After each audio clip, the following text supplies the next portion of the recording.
à vous tous pour la mini-méditation du mercredi de l'Institut biblique belge. Nous commencerons, comme à chaque fois, en lisant un texte dans la Bible où l'apôtre Pierre écrit ceci aux chrétiens: « Soyez toujours prêts à vous défendre avec douceur et respect devant quiconque demande raison de l'espérance qui est en vous. » Nous continuons donc, si vous le voulez, notre série sur les idées fausses concernant le christianisme, parce qu'elles sont le plus grand obstacle à la réception de l'Évangile. Et parmi ces idées fausses, la suivante: il y a des hypocrites dans les églises. Et d'emblée, la réaction serait de nier. Première réaction serait de nier la chose. Mais ce ne serait sans doute pas la bonne réponse. Nous avons l'obligation d'être vrais, justes et honnêtes dans nos réponses. Le premier élément de réponse: l'Église, ce n'est pas le paradis. Nous ne sommes pas encore dans le ciel, nous ne sommes pas encore dans la perfection, nous avons encore des progrès à faire. Il arrive qu'un chrétien agisse mal, et ce n'est pas pour autant qu'on doit l'accuser d'hypocrisie. Un deuxième élément de réponse: dans les églises, il n'y a pas que des chrétiens. Il y a des personnes qui viennent par curiosité, par tradition, par habitude, certains même pour se moquer. Dans les églises, il n'y a pas que des brebis, il y a aussi parfois des loups. Peut-être quelqu'un posera la question alors: mais pourquoi ne les mettez-vous pas dehors? Mais vous savez, nous ne connaissons pas la vie de chaque personne, ce n'est pas notre rôle.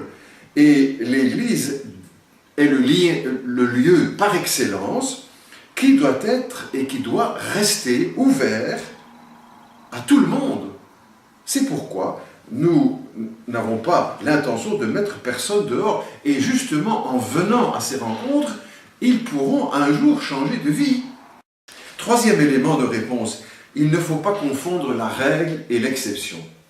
S'il y a des moutons noirs, il n'y a pas que cela dans les églises. Parmi les 12 disciples, il y avait un Judas, un traître. Dans le monde, il y a des millions de chrétiens qui aiment sincèrement le Seigneur et qui se conduisent d'une manière digne, qui aident leur prochain.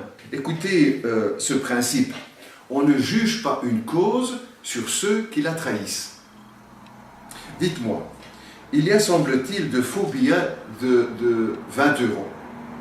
Est-ce pour cela que vous allez jeter tous vos billets de 20 €? Ce serait absurde, n'est-ce pas?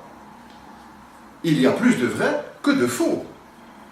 Une question encore maintenant pour terminer. N'y a-t-il pas des hypocrites ailleurs que dans les églises, dans les cafés, sur le stade de football, à la télé, dans tous les partis politiques, sur l'écran de cinéma? Et pourtant, je n'ai jamais entendu personne dire « je n'irai plus au football parce qu'il y a des hypocrites dans le stade ». Ou encore « je n'irai plus au café parce qu'il y a des hypocrites au bar ». Ou encore « je n'irai plus au cinéma parce qu'il y a des hypocrites à l'écran ». Jamais personne ne parle comme cela, n'est-ce pas? Alors pourquoi le faire quand il s'agit de l'Église? Sachez ceci: c'est sur le Seigneur que nous devons porter notre attention, notre regard, et moins sur les chrétiens, parce que c'est devant le Christ que nous aurons tous un jour, croyants ou incroyants, que nous aurons à rendre des comptes.